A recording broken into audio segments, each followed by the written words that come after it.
Did you enjoy your refreshment break? Yes. All right. Let us continue this transmission in the following way. We will discuss, at the moment, a few different kinds of things. This is all lumped under the idea of our title, Today is Yesterday's Tomorrow. That meaning that all time is one, it is all here and now. And what we will speak about that regards the concept you call the future is, nevertheless, I remind you, actually existing in the present, and that there is no such thing as a prediction of the future. Once again, we say there is only the sensing of the energy that exists at the present time the prediction is made. That is what is being sensed, is the present energy. If that energy does not change in any significant way, then what has been sensed is representative of that which will unfold and manifest. If, however, the energy does change, which is sometimes changed by the prediction itself, then the energy may take a different course and something different will occur. This does not mean that any kinds of predictions are necessarily wrong if they do not come to pass.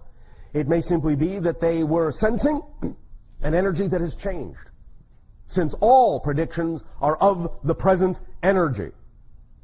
The reason that this is so is because empirically, fundamentally, there really is no such thing as the future, just as there really is no such thing as the past.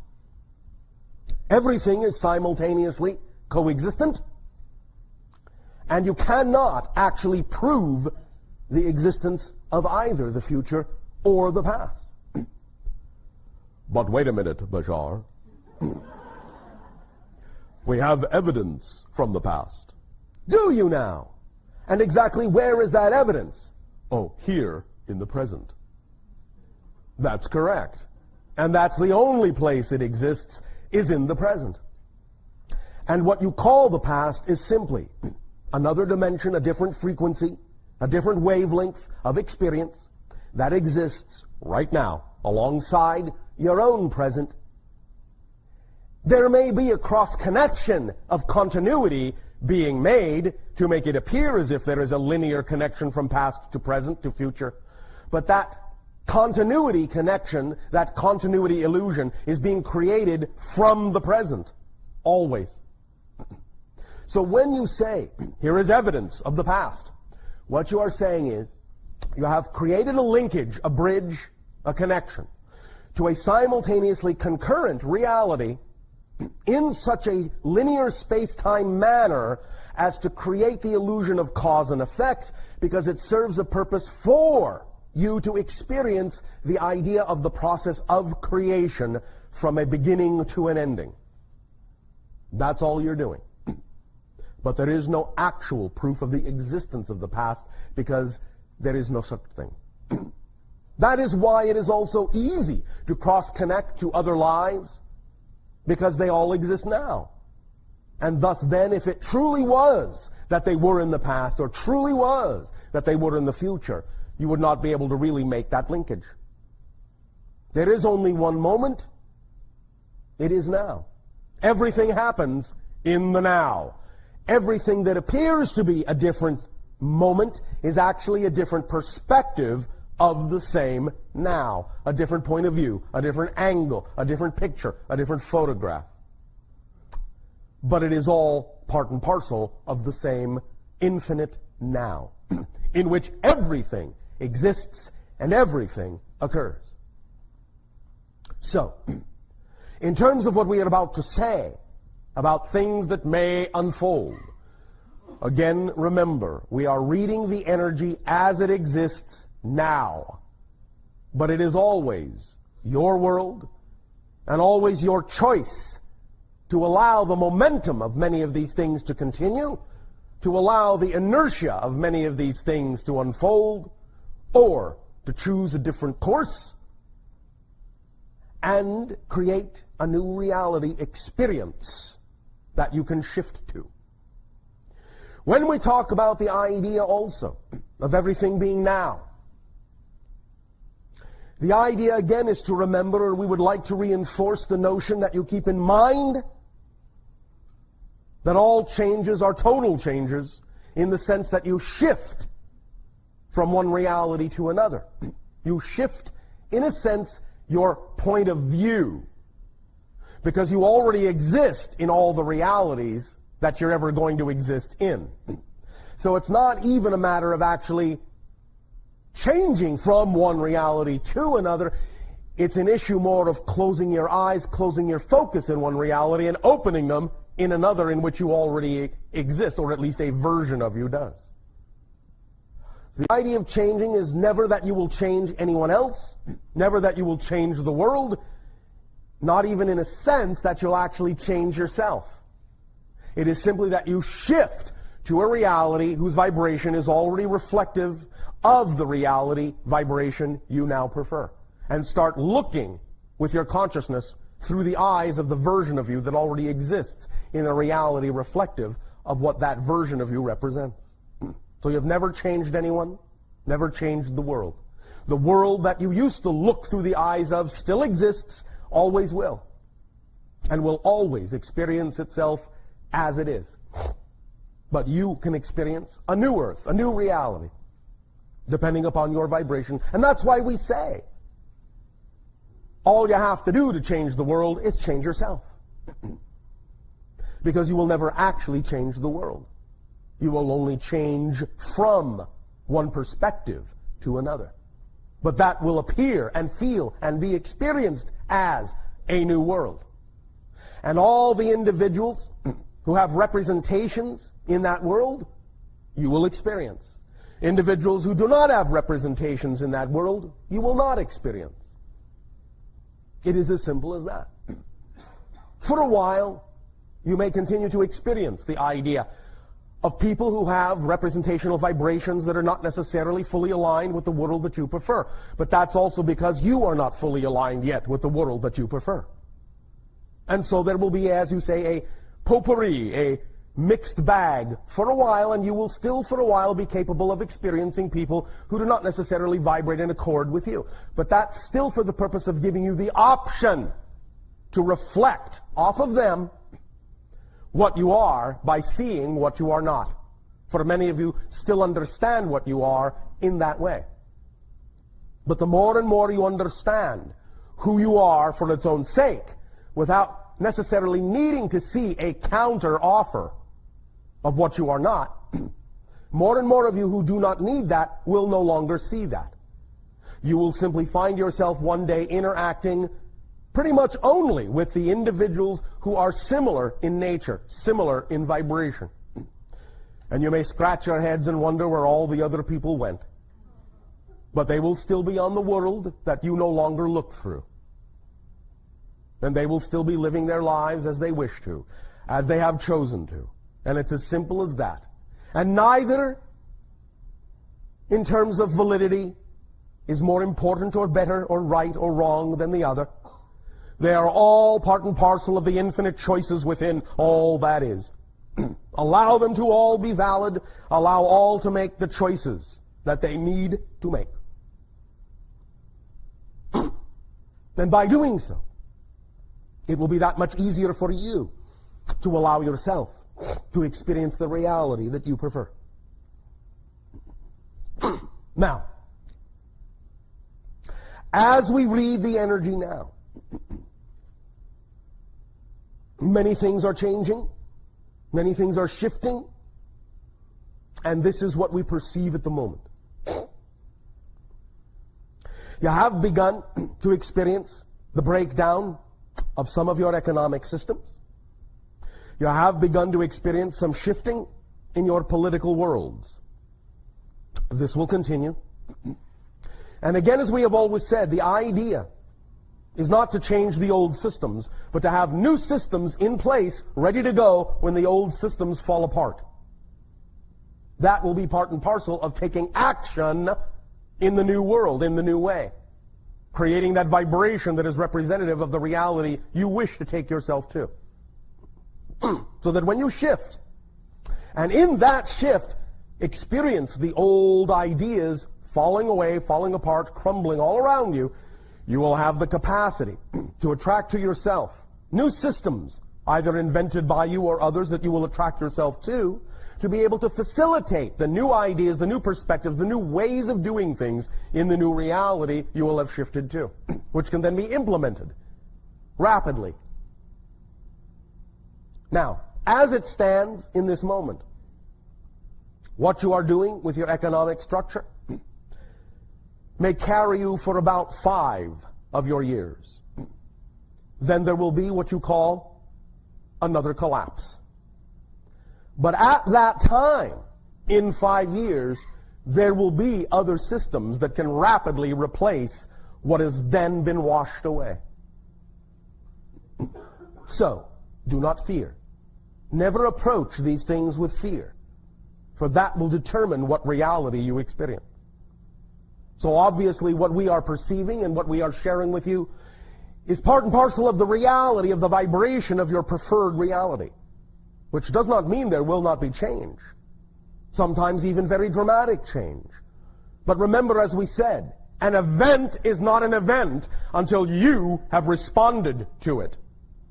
So the idea is not so much exactly what happens, but how you respond to it that makes it the event you will experience it to be.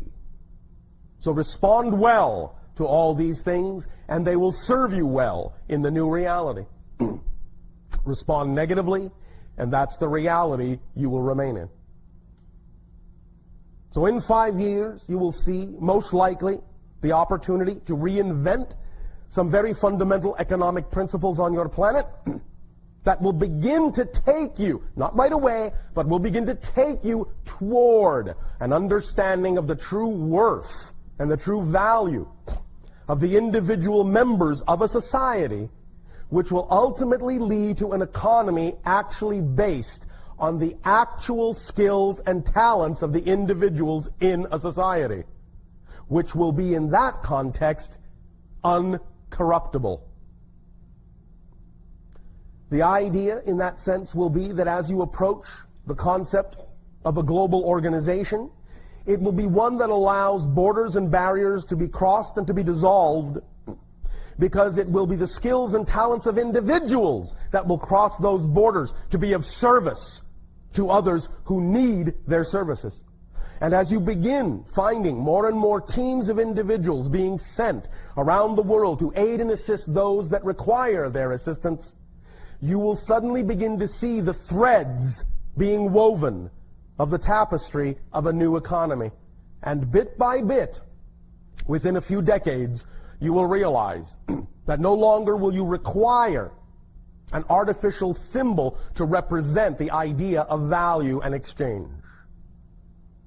The exchange between people will be sufficient, and the reason that this will work is because it will also go hand in hand with the idea that within the next 2 or 3 decades, you will also create the idea of absolute, unlimited free energy. And once you achieve that, you will find that almost nothing stands in your way of becoming a unified society. Now, between now and then, there may be a few interesting surprises. Again, as we have talked about, more and more will be there an increase in the awareness of the existence of extraterrestrial societies, beginning on and around your year of 2015. There will be more knowledge that such things exist. And again, as it expands, ultimately to your year of 2033, when it will be, in that sense, open contact that will have occurred between your civilization and the first civilization to make open contact with your world, that we in our ancient language have called the Shalanaya, but which they in their own language are called the Yael. You will see more of their ships here and there, and they will become more and more blatant allowing you the opportunity to respond in a manner that allows your society to know that you are ready more and more every day for such open communion, open contact with other civilizations. This, of course, will be based on the idea that you're ready and willing for open contact among your own civilization, among yourselves, among your own people. The willingness to take the actions necessary to receive the downloads and take the actions necessary to create more expansive systems, more expansive opportunities, more expansive services, more expansive inventions, more expansive awareness about the nature of the structure of existence, and apply that in your day-to-day reality. Politically, you will find, over the course of that same 3 decades, many new changes will come about. Somewhere after your year of 2025, but before your year of 2033, it is quite likely, as we read the energy now, that there will be formed for the first time what you call a North American Union, similar in some senses to what the European Union is attempting to do, but it will be slightly different. And more of these large conglomerate unions will begin to appear around your planet until such time as after 2033 they can be linked and unitized in large conglomerate sections, which ultimately then, over time, will lead to a coordination and organization that will be global in nature, but will be of service that benefits humanity. One moment.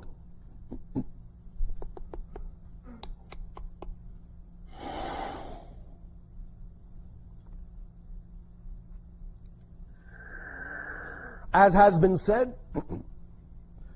opportunities for sightings will increase. More downloads will occur, that contact is imminent. The literalness of the sightings may or may not occur in your upcoming next couple of days, and also again in February of your new year. One moment.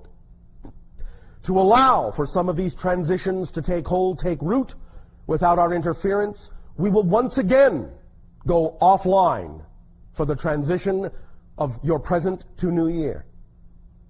Somewhere in and around your December 15th, and we will reconnect once again after your new year has begun.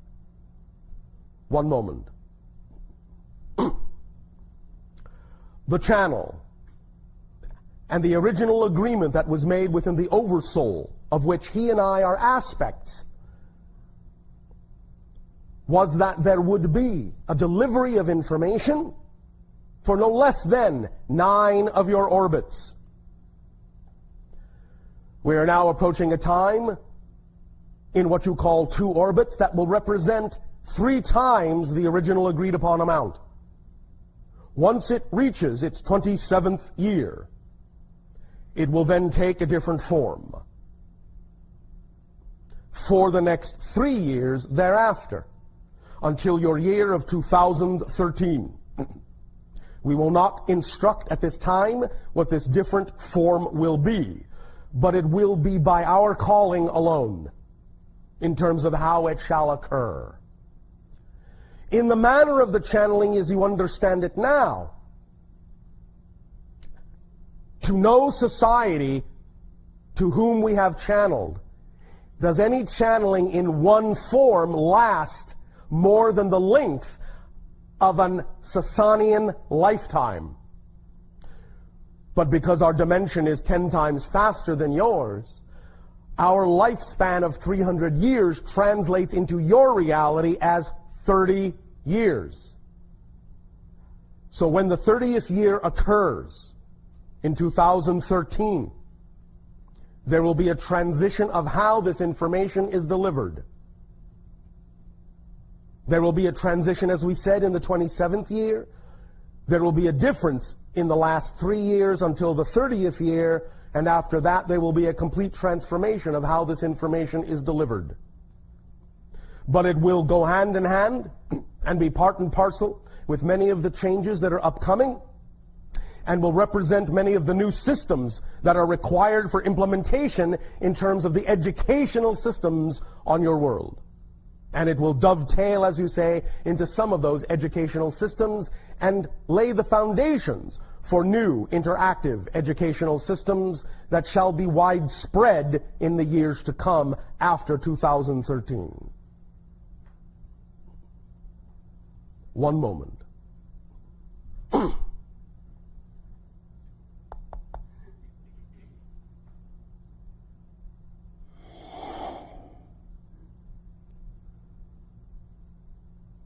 We may now open up to a variety of questions and exchanges that are representative either of the idea of taking action on your joy, or that which is representative of any clarification of belief systems that you believe will aid and assist you in becoming more and more of who you are and acting on your dreams.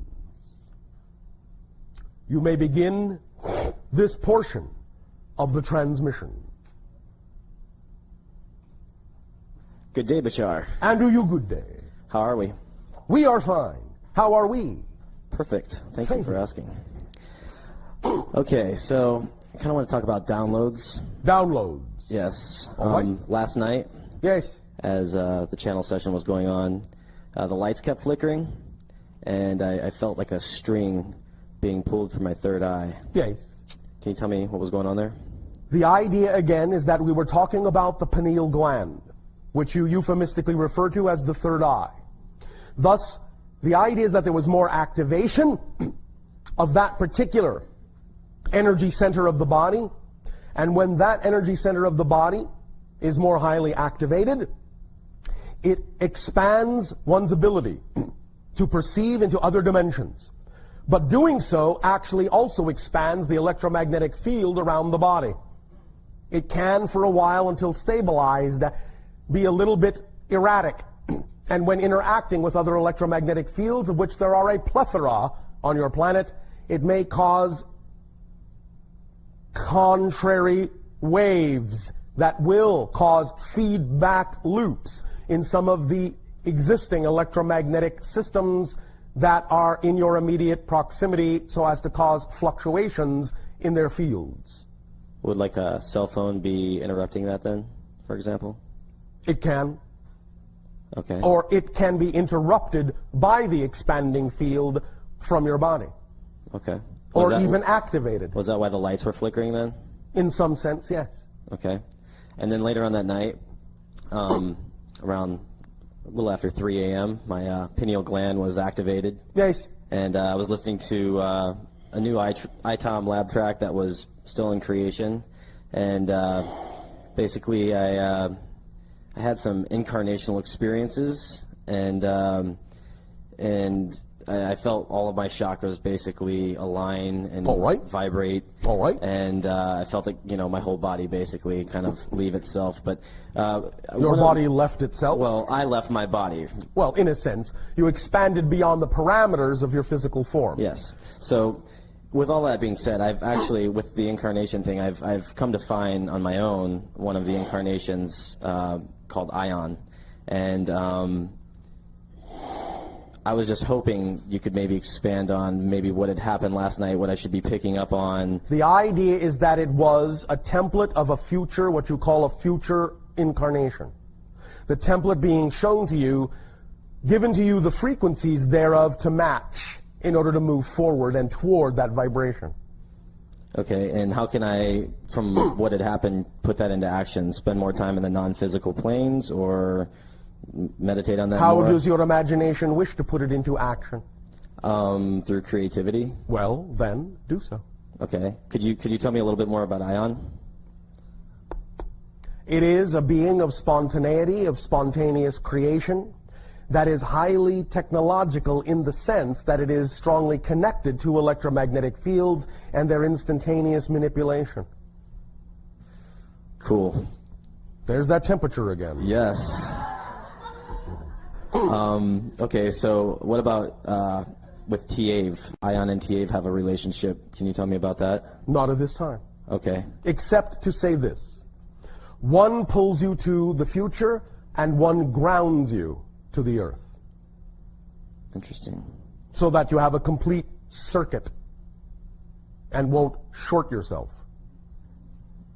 Okay, one last question. It's involving synchronicity. Yes. My buddy Tom, I haven't seen him for like a month or two, and when I saw him yesterday, yes, we have the same bracelet.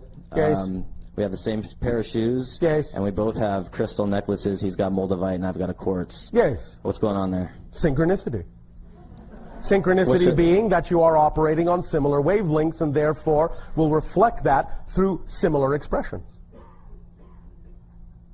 Okay, so basically like the whole, if you drop a glass theory and, you know, all the different particles are all a part of the one, we're basically kind of two shards that were closer together that kind of broke apart in that sense? No.